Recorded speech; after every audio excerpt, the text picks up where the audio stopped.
평화로운 주말 오후 마트의 웅성거림을 단숨에 잠재운 것은 날카로운 파열음이었습니다. 짝 하는 소리가 마치 천둥처럼 매장 전체를 집어삼킬 듯 울려 퍼졌습니다. 그것은 단순한 충돌음이 아니었습니다. 한 인간의 존엄을 바닥으로 곤두박질치게 만드는 굴욕과 폭력의 소리였습니다. 시퍼런 배추 한 포기가 계산대 직원인 한서윤의 얼굴을 정통으로 강타했습니다. 흙이 묻은 억세고 거친 잎사귀들이 그녀의 하얀 뺨을 사정없이 훑고 지나가며 붉은 생채기를 남겼습니다. 충격으로 인해 서윤의 고개가 힘없이 돌아갔고 바닥에는 짓이겨진 배추 조각들이 처참하게 나뒹굴었습니다. 주말을 맞아 붐비던 매장의 소음은 순식간에 진공 상태처럼 잦아들었습니다. 카트를 밀던 손님들, 바코드를 찍던 다른 직원들, 뛰어놀던 아이들까지 수십 개의 시선이 숨막히는 정적 속에 계산대 4번 레인으로 꽂혔습니다. 그 무거운 침묵을 깬 것은 걸걸하고 쉰 목소리의 고함이었습니다. 야! 너 눈을 어디다 달고 다녀? 이게 지금 싱싱해 보여? 내가 누군지 알아? 어? 나 여기 본사 상무랑 호영 오지 않는 사람이야. 어디서 감히 썩은 걸 팔아? 손님한테 쓰레기를 돈 받고 팔아먹으려고 해? 박태수는 분이 풀리지 않는지 씩씩거리는 숨소리를 내뱉으며 계산대에 가지런히 놓여있던 다른 물건들까지 손으로 거칠게 쓸어버렸습니다. 우유 팩이 터져 흰 액체가 사방으로 튀었고 과자 상자가 구겨지며 바닥은 순식간에 난장판이 되었습니다. 서윤은 떨리는 손으로 충격에 비뚤어진 안경을 고쳤으며 깊게 고개를 숙였습니다. 그녀의 시선은 더러워진 바닥을 향해 있었지만 안경 너머 그 눈동자 안에는 모멸감이나 공포 대신 차가운 이성이 서슬퍼렇게 번뜩이고 있었습니다. 심장은 격렬하게 뛰었지만 그녀는 본능적으로 호흡을 조절했습니다. 흐트러진 호흡을 가다듬고 떨림 없는 침착한 어조로 입을 열었습니다. 죄송합니다, 고객님. 불편을 드려 대단히 죄송합니다. 즉시 새 상품으로 교환해 드리겠습니다. 혹시 다치신 데는 없으십니까? 서윤은 철저하게 매뉴얼에 입각하여 감정을 배제한 채 최대한 정중하고 깍듯하게 대처했습니다. 하지만 그녀의 이런 침착함이 오히려 박태수의 비뚤어진 심기를 더욱 건드린 듯 했습니다. 박태수는 그녀의 사과가 더 기분 나쁘다는 듯 바닥에 침을 퇴하고 뱉으며 혐오스러운 표정을 지었습니다. 그는 서윤의 가슴에 달린 계약직 한서윤이라는 명찰을 굵은 손가락으로 툭툭 치며 비릿한 웃음을 흘렸습니다. 하! 이것 봐라? 계약직 주제에 꼴에 자존심은 있나 보네. 눈 안 가라? 너 내가 오늘 점장 불러서 당장 자르라고 할 거야. 짐 쌀 준비네. 어디서 배워먹지 못한 게 계산대에 서 있어. 주제 파악을 못하네. 박태수가 주위 사람들에게 들리라는 듯 큰 소리로 육두문자를 섞어가며 욕설을 내뱉은 뒤 거만하게 뒷짐을 지고 고객만족센터 쪽으로 사라졌습니다. 그가 사라진 뒤에도 매장의 공기는 무겁게 가라앉아 있었습니다. 서윤은 묵묵히 바닥에 흩어진 배추잎을 줍기 시작했습니다. 동료 직원들이 안타까운 눈으로 달려와 그녀를 도우려 했지만 그녀는 괜찮다며 손을 저어 만류했습니다. 그녀의 손끝이 배춧잎을 쥘 때마다 미세하게 떨리고 있었습니다. 사실 그녀는 단순한 마트 캐셔가 아니었습니다. 그녀의 정체는 대한민국 굴지의 유통기업 대한마트의 최연소 경영전략이사 한서윤. 탁상 공론에 빠져 현장을 모르는 임원진에게 환멸을 느끼고 현장의 진짜 문제점을 파악하고 썩은 환부를 도려내기 위해 신분을 철저히 숨기고 3개월째 잠입 근무 중이었던 것입니다. 그리고 마침내 그녀의 레이더망에 가장 악질적인 암덩어리 박태수가 걸려든 순간이었습니다. 그날의 사건은 단순한 일회성 해프닝이 아니었습니다. 그날 이후 매일 오후 2시만 되면 매장에는 살얼음판 같은 긴장감이 감돌았습니다. 직원들 사이에서 공습 경보가 울리듯 눈빛 교환이 이루어졌습니다. 박태수가 어김없이 나타나 먹잇감을 찾는 하이에나처럼 매장을 휘젓고 다니며 트집을 잡기 시작했기 때문입니다. 그는 단순히 제품에 불만을 제기하는 진상 고객의 수준을 아득히 넘어서 있었습니다. 캐셔들이 바코드를 찍는 속도가 0.1초라도 느리다며 계산대 앞에서 육두문자를 섞어 고래고래 욕설을 퍼붓는 것은 예사였고, 진열된 상품의 줄이 조금만 비뚤어져 있어도 발로 쾅쾅 차며 행패를 부렸습니다. 직원들 사이에서 그는 공포의 대상, 일명 오후 2시의 저승사자로 불리고 있었습니다. 야, 아줌마, 이만두 맛이 왜 이래? 쉬었어? 앙? 내 입이 어떤 입인 줄 알아? 청와대 들어가는 음식. 감별하던 입이야. 어딜 감히 이런 썩은 걸 먹이려고 들어? 당장 점장 오라고 해. 시식 코너 쪽에서 쩌렁쩌렁한 고함 소리가 들려왔습니다. 서윤은 계산대 너머로 날카롭게 그를 주시했습니다. 박태수는 갓 튀겨낸 만두를 한 입 베어 물더니 맛이 없다며 바닥에 덥석 뱉어내고는 시식 코너를 담당하는 여사님에게 삿대질을 해대고 있었습니다. 어머니뻘 되는 직원에게 반말과 모욕을 서슴지 않는 그의 아나무인격 태도에 서윤의 주먹은 절로 쥐어졌습니다.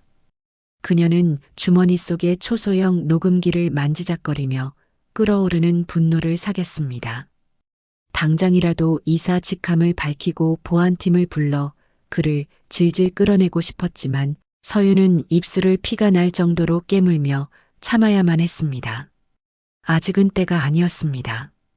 박태수가 단순한 진상 고객이 아니라는 결정적인 첩보를 입수했기 때문입니다. 그는 대한마트의 신규 PB 상품 납품을 노리고 있는 식품 가공업체 태수푸드의 대표였습니다. 저런 파렴치한 인성을 가진 사람이 만드는 음식이라니. 분명 제품에도 심각한 문제가 있을 거야. 썩은 뿌리에서 건강한 열매가 맺힐 리 없지. 꼬리가 길면 반드시 잡히는 법이야. 서윤은 박태수가 본사 임원들과의 친분을 과시하며 매장 점장을 마치 자신의 하인 부리듯 하는 모습을 목격했습니다. 점장은 박태수의 비위를 맞추느라 연신 허리를 굽히며 식은땀을 줄줄 흘리고 있었고, 그 비굴한 광경을 보는 서윤의 마음은 무겁게 가라앉았습니다. 본사의 관리 소홀과 일부 임원들의 비호가 현장 직원들에게 어떤 지옥 같은 고통을 주는지 뼈저리게 느끼는 순간들이었습니다.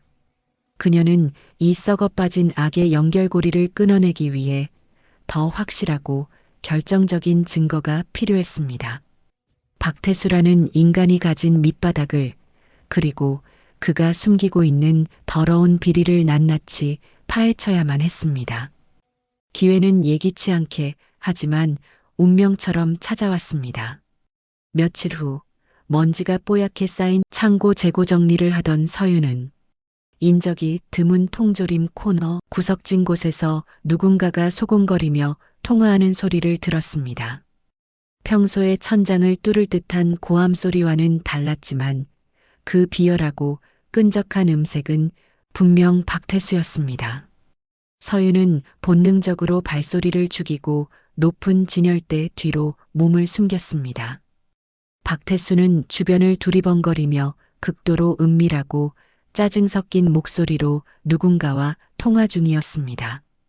아이, 김 공장장. 답답한 소리 좀 하지 마. 내가 걱정 말라고 했잖아. 유통기한 좀 지난 거 섞어도 걔들은 몰라. 어차피 기계에 넣고 갈아서 시뻘건 양념 범벅해서 볶아버리면 그게 1등급인지 폐기물인지 혓바닥으로 구별할 수 있을 것 같아?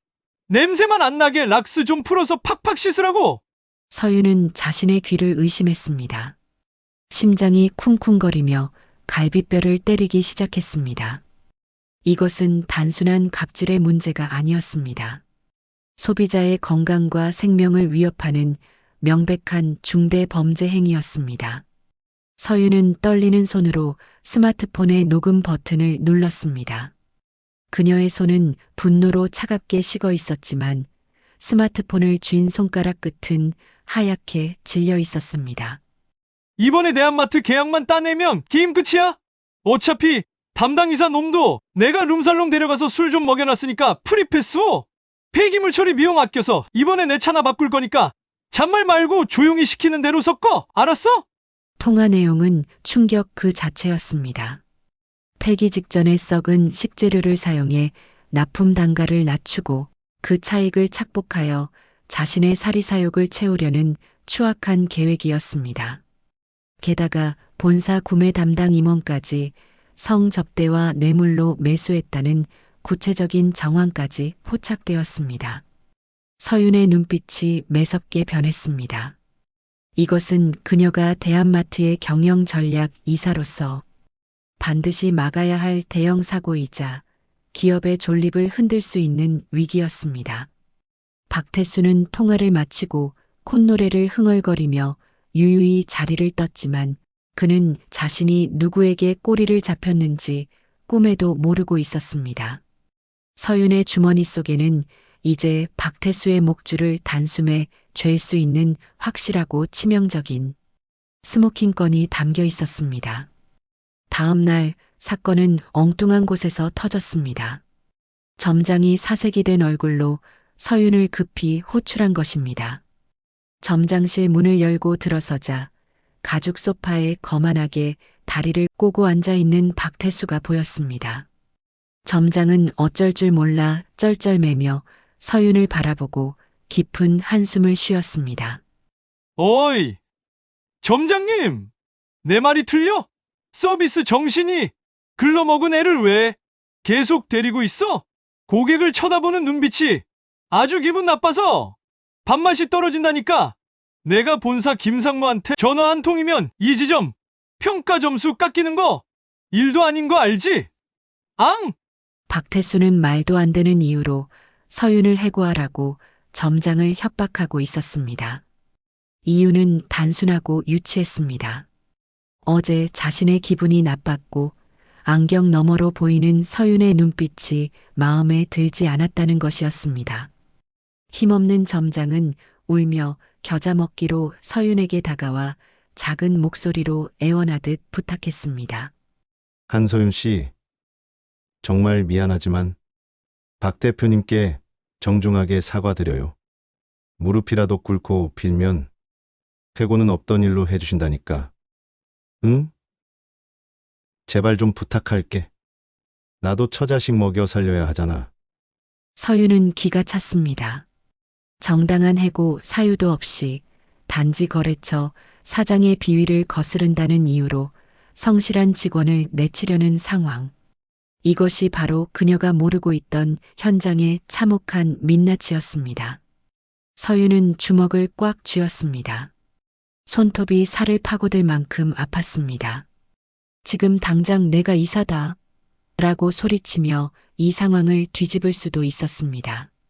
하지만 아직 일주일 뒤에 있을 공식 계약 체결식까지 기다려야 했습니다. 그 자리에서 박태수뿐만 아니라 그와 결탁한 내부 비리 세력까지 한 번에 일망타진하기 위해서였습니다. 서윤은 치밀어 오르는 굴욕감을 삼키며 입을 떼었습니다. 죄송합니다. 제가 부족했습니다. 한 번만 용서해 주십시오. 서윤은 허리를 90도로 깊게 숙였습니다. 박태수는 킬킬거리며 마시던 뜨거운 믹스커피를 서윤의 발 앞에 확 쏟아부었습니다.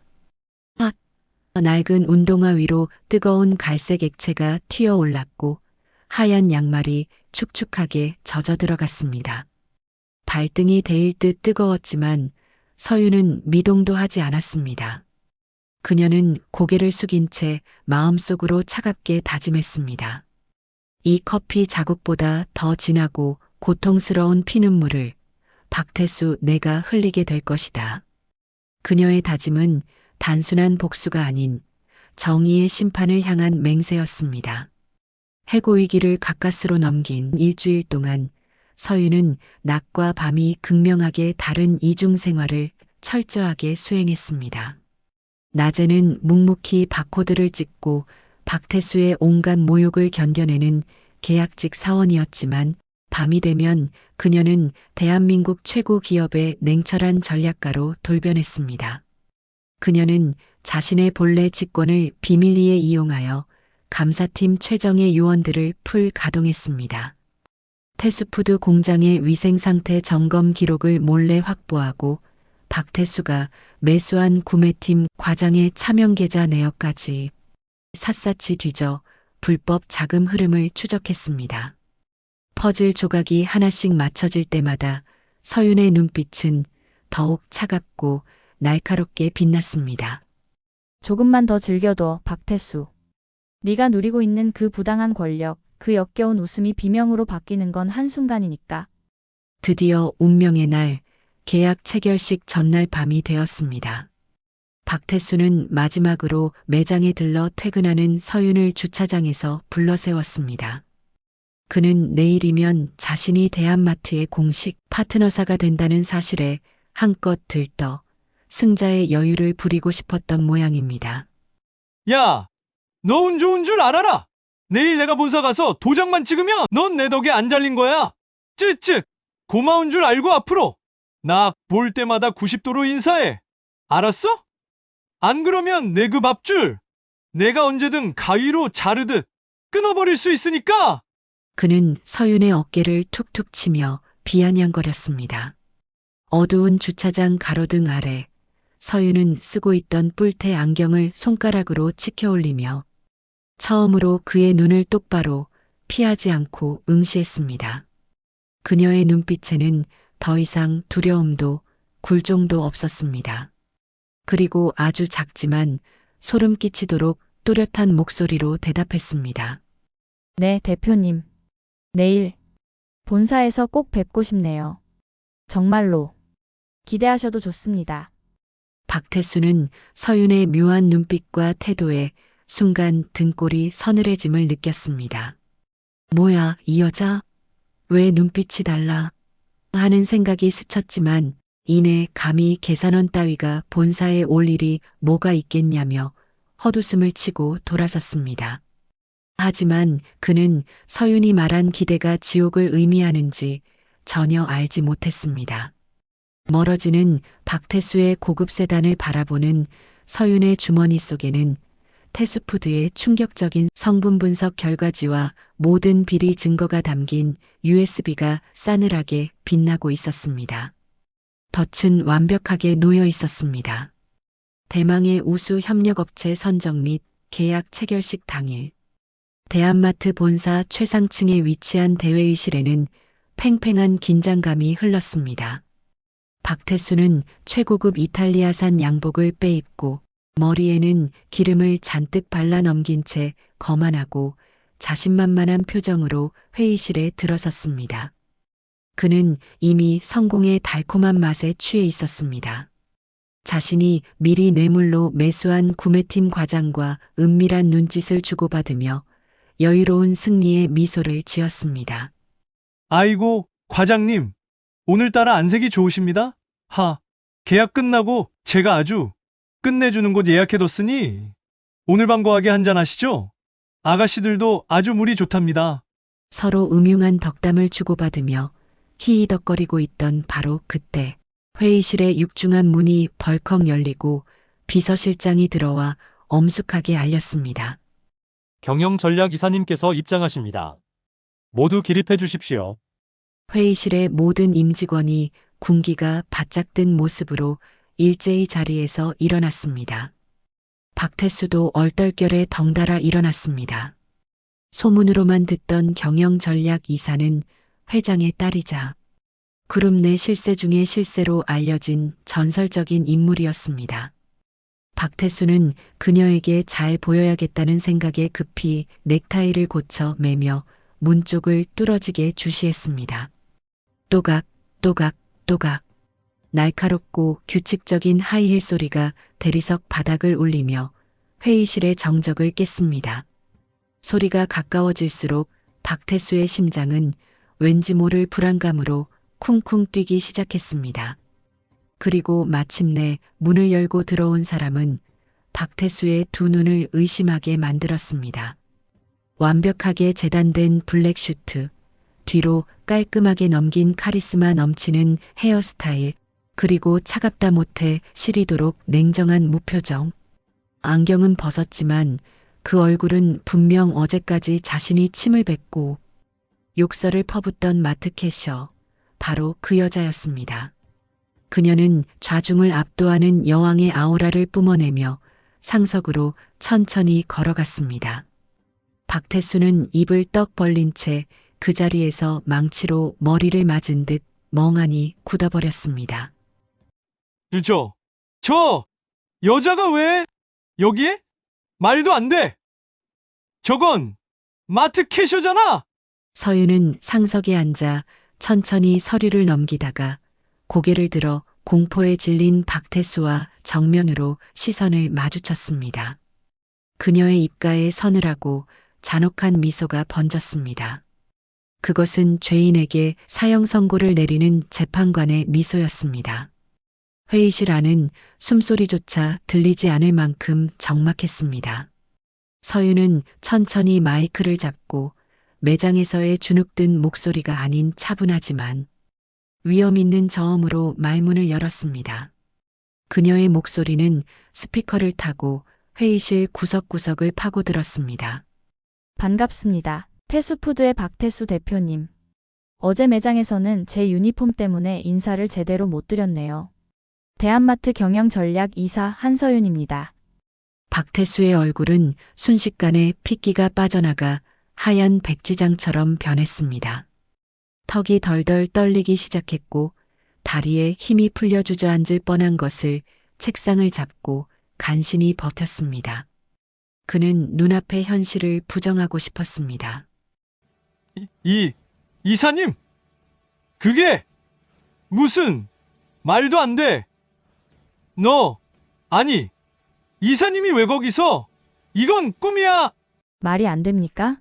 대표님께서 제 얼굴에 배추를 던지시고 발에 뜨거운 커피를 쏟으셨던 그 직원이 바로 접니다. 덕분에 우리 현장 직원들이 어떤 고충을 겪고 있는지, 그리고 당신 같은 사람이 우리 회사를 어떻게 좀먹고 있는지 아주 뼈저리게 생생하게 체험했죠. 임원진들이 경악하며 웅성거리기 시작했습니다. 서윤은 그들의 반응에는 아랑곳하지 않고 리모컨을 들어 대형 스크린을 켰습니다.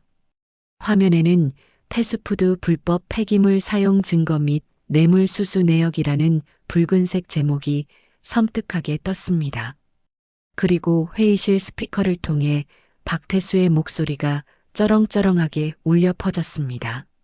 폐기물 처리 비용 아껴서 내 차나 바꿀 거니까 조용히 시키는 대로 섞어. 알았어? 양념 번복하면 걔들이 뭘 알겠냐고. 박태수의 비명 같은 변명이 터져나왔지만 서윤은 냉정하게 다음 증거들을 연달아 제시했습니다. 곰팡이가 핀 재료를 락스로 씻고 있는 공장 내부 영상, 구매팀 과장에게 건넨 뇌물, 장부 사본이 차례로 화면을 가득 채웠습니다. 박태수와 결탁했던 구매팀 과장은 사색이 되어 고개를 떨구었고 박태수는 식은땀을 비오듯 흘리며 횡설수설하기 시작했습니다. 이건 오해입니다. 조작이에요. 저 여자가 아니 이사님이 날 음해하려고 만든 겁니다. 난 억울해요. 난 잘못 없습니다. 조작? 내 귀로 똑똑히 들었고 감사팀이 현장에서 직접 확보한 증거입니다. 당신은 우리 회사를 기만했을 뿐만 아니라 국민의 먹거리를 가지고 장난을 쳤습니다. 그 죄는 결코 돈으로도 변명으로도 씻을 수 없습니다. 서윤의 목소리는 서리발처럼 차가웠고 박태수는 더 이상 빠져나갈 구멍이 없음을 깨닫고 절망에 빠졌습니다. 그 거만하던 눈빛은 이제 완벽한 공포로 물들었습니다. 모든 진실이 백일하에 드러나자 박태수는 체면이고 자존심이고 모두 내팽개치고 차가운 바닥에 무릎을 꿇었습니다. 그는 눈물 콧물을 범벅이 된 채 흘리며 서윤의 바짓가랑이를 잡으려 기어왔습니다. 이사님, 제가 눈이 피었었습니다. 죽을 죄를 지었습니다. 한 번만, 제발 딱 한 번만 봐주십시오. 우리 공장 식구들이 몇 명인데 이 계약 취소되면 그 사람들 다 굶어 죽습니다. 제발 자비를 베풀어 주십시오. 살려주세요. 조금 전까지 오만방자하던 모습은 온데간데였고 비굴하게 목숨을 구걸하는 그의 추한 모습에 서윤은 경멸 어린 시선을 보냈습니다. 그녀는 한 발짝 뒤로 물러서며 차갑게 쏘아붙였습니다. 공장 식구들 걱정하시는 분이 그들에게 폐기물 처리를 시키고 곰팡이를 씹게 합니까? 당신 같은 악덕 업주 밑에서 일하는 게 그들에게는 더 큰 고통일 겁니다. 핑계 대지 마십시오. 서윤은 책상 위에 놓인 태수푸드와의 최종 계약서를 집어들었습니다. 그리고 박태수가 보는 바로 앞에서 천천히 아주 확실하게 종이 파쇄기에 밀어 넣었습니다. 드르륵 드르륵 하는 날카로운 기계음과 함께 계약서는 수백 개의 하얀 조각으로 산산조각이 났습니다. 그것은 박태수의 탐욕스러운 미래가 갈려나가는 소리와도 같았습니다. 우리 대한마트는 쓰레기 같은 인성을 가진 대표가 만든 물건은 절대 취급하지 않습니다. 보안팀, 당장 이 사람 끌어내세요. 그리고 법무팀은 태수푸드를 상대로 손해배상 청구 및 사기 혐의로 즉시 고소장 접수하세요. 합의는 절대 없습니다. 곧이어 건장한 보안 요원들이 들이닥쳐 발버둥 치는 박태수의 양팔을 짐짝처럼 잡아 끌고 나갔습니다. 그는 문 밖으로 끌려나가면서도 끝까지 고함을 지르며 추태를 부렸지만 서윤은 눈길조차 주지 않았습니다. 회의실에는 정적이 감돌았지만 그 정적은 이전과는 다른 정의가 실현된 후에 묵직하고 시원한 울림이었습니다. 서윤은 창밖을 바라보며 흐트러진 옷매무새를 다듬었습니다. 직급은 속일 수 있어도 사람의 인격은 속일 수 없는 법이죠. 그날 이후 태수푸드는 폐업 절차를 밟았고 박태수는 구속수사를 받으며 죗값을 톡톡히 치르게 되었습니다. 서윤의 과감하고 정의로운 결단은 업계에 큰 화제가 되었고 대한마트는 정직한 기업이라는 이미지를 굳히며 소비자들의 신뢰를 얻었습니다. 다시 일상으로 돌아온 서윤은 오늘도 산더미 같은 결제 서류를 검토합니다. 하지만 그녀의 최고급 원목 책상 한켠에는 낡고 구겨진 캐셔 한서윤의 명찰이 소중하게 놓여 있습니다. 그것은 초심을 잃지 않겠다는, 그리고 현장의 땀방울을 절대 잊지 않겠다는 그녀만의 훈장이었습니다.